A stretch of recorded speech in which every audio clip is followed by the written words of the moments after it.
About 3 hours before the Bo Davis news was announced, we went on to our message board, ayssnetwork.com/forum, and basically I wrote an article just saying some things that I'm hearing, that there is no expense that LSU was not going to be or not going to match for a guy like Bo Davis. Now, last night, I had some really strong concerns that Bo would leave.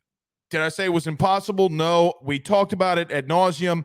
I didn't know how much sense it would make if the money was even, if LSU did not match some of the demands that he had. But as always, and which will continue to happen while this man is here, Scott Woodward does exactly what he needs to do to go and get a guy who can change things in what you're doing on defense at LSU. I thought about this after the show today, and I wish I would have brought this up. Is Bo Davis the biggest position coach that LSU has hired ever? You know, I think of guys like Joe Brady, but technically, I guess you could say that Brady was some more of a play caller. He called plays on third downs under Orgeron. I do have extremely high expectations for Bo Davis. I am not 100% sure or aware of how much expectations that I have on him in year one. I think that regardless of him being hired, there is just a little hesitation, because I know, and most of you, if not all of you, know how dire the interior of the defensive line room is at the current moment. But now you could have a little slimmer of hope now that there's a 30-day window that Alabama could, or a 30-day window that Alabama players could enter the transfer portal, and you could possibly go add 1, 2, maybe even 3 of those guys to come to LSU and be a part of your defensive line. With Bo Davis being your defensive line coach, it gives you a sense of relief, because there's a couple things that you know that he comes in here and does extremely well right off the bat. He recruits at a high level, he develops at a high level, and has a high football IQ. A guy who was with for 2 stints that on a guy's staff that we just talked about, Nick Saban. Nick Saban thought enough about him to bring him back not once but twice. Brought him in the beginning of Bo Davis's career everywhere he went. He was at LSU. Obviously, Bo is an LSU graduate, but Saban brought him everywhere that he went. I know that he had the little show cause for the little small infraction that he had while at Alabama when he went to a recruit's house during a dead period. Guys, with today's world and today's NIL and transfer portal, does that really, what Bo Davis did all those years ago is really fly on a horse's ass? It doesn't affect anything, because, yeah, did he break some rules? I'm not worried about that. Worse things in recruiting are happening. BC has going for him is that he's got a guy like Bo Davis under him, who there's not a damn thing in college football that Bo Davis has not seen. He's got deep ties in the SEC. He's got connections in Texas. He's got connections in Alabama. He can go anywhere and get the best interior defensive lineman in the country.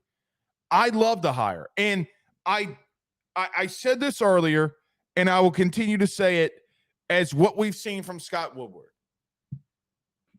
LSU will do everything that they got to do. Now, actually, I'm going to pause on that. Scott Woodward, LSU will do whatever they have to do to make sure that hires like these are made. It has been reported, it has been talked about that LSU that LSU was having trouble raising funds. All of that was bullshit.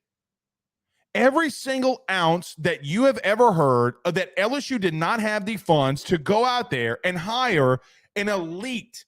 Guys, this isn't a good hire. This isn't a great hire.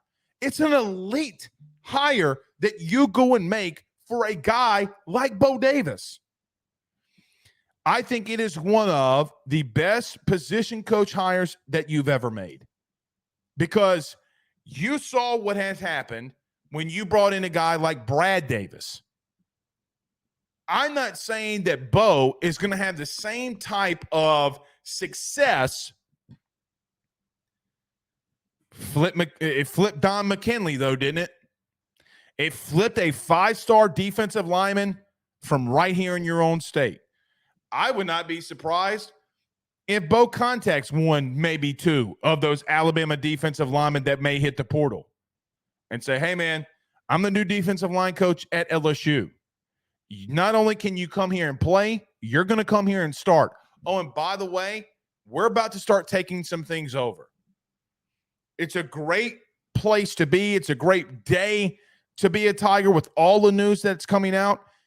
And look, who's to say that Bo Davis is just going to recruit the interior defensive line? Let me give you an example.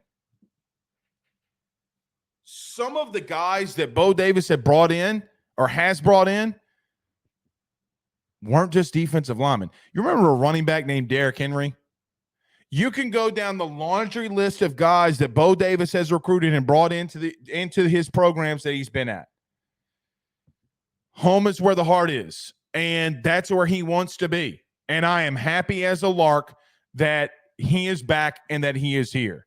One thing that I will say, and just because there's a lot of people in here that I want to remind you of and give you the fine print of this episode and of Bo Davis being hired here. You're going to have to give him time. He's going to have to rebuild a position group that quite honestly was in flux.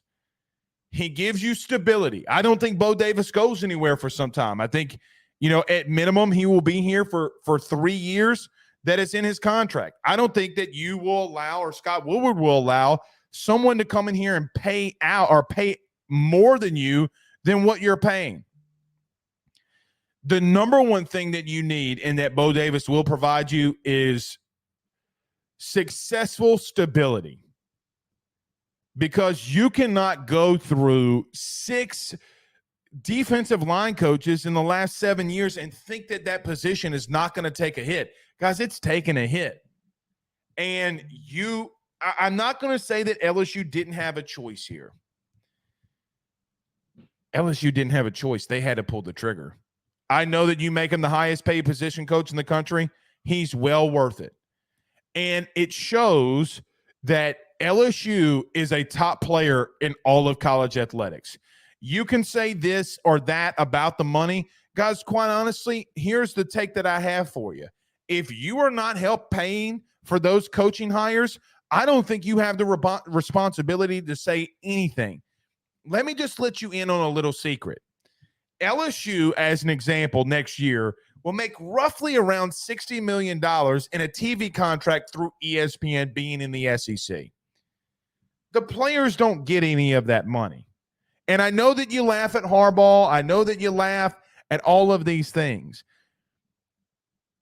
The coaching staff only is going to get about 15, at max 20% of that, of all sports. Brian Kelly gets 9 of the 60 million. Okay, you divvy up some other things, but football is bringing in the money. Money is not a problem here. As well as what I know that you're doing in recruiting for the 2025 class. Here was the biggest lie. Guys, you have the number 1 wide receiver, the number 1 quarterback. Guys, with NIL, promises are, I'm sure, made. I don't know about any of them. I'm just saying. That's how the sausage is made in recruiting. But yeah, LSU is behind. Guys, they're not behind in jack diddly shit. When your buddy at the water cooler at work, or if you are a grass cutter, or if you're a plumber, or wherever you're listening to the show, and y'all start getting into a conversation about, oh, LSU not doing this, and this, be like, bro, we're paying more money than anybody for coaching positions. What in the hell do you think that they're gearing up for 2025 and recruiting for? Just because they're not hitting the portal, and just because this class is the way that it is, you easily forget that LSU in the last 2 years brought in 2 top 5 classes in recruiting. How do you think that happened? You know what they did? They went to church and lit a Catholic candle. That's what they did. Grow up, Peter Pan. Grow up, because that's not how recruiting is done. It's not how elite programs like LSU have to do it, and how they don't do it. I love the Bo Davis hire, man. I think it's a slam dunk. I think that it is a home run of the home runs that you can get. And I've said this in the last week. I hate saying things are home run hires. I really, really do. I don't like using that, because I just don't think that you can do that. But there's no bigger coach, no bigger defensive line coach that you could realistically go get that can change the trajectory of what you do defensively more than Bo Davis. Games are going to be won and lost up front. Look what you're doing along your offensive line. If he has anything close to the success of what Brad Davis is doing, guys, you're going to be a problem in the SEC. Now with Saban taking his cream pie eating, oatmeal cream pie eating, but it's oatmeal cream pie having ass, okay? It's not me saying it. He came out on that Eli Manning documentary and talked about how much he loves eating oatmeal cream pies. But his oatmeal cream pie eating ass, now that he's on, you have a chance to do something that you probably should have done a long time ago, and that is be either run the SEC. The SEC's up for grabs. The villain is no longer here. The villain, Darth Vader, is no longer in the building. Go take and seize what is yours and that you can do. Want to know why Georgia's having so much success? Well, they're recruiting elite dudes on both lines of scrimmage, and they're getting really good dudes elsewhere, but they're recruiting elite dudes on the defense and offensive line. There are a couple things that we need to talk about before we wrap up here, though. I don't know where you want to start, but here's what I'm going to ask you to do. What do you want to talk about? Do you want to talk about Tommy Rees? Do you want to talk about different position coaches? I will be as open of a book as I can. What I want you to do, send in your thoughts, send in your questions. You could do it by sending in a super chat or just send a couple. And after we read one of these super chats or two of these super chats, we will get to those questions. We will talk Tommy Rees and some more of these position coaches.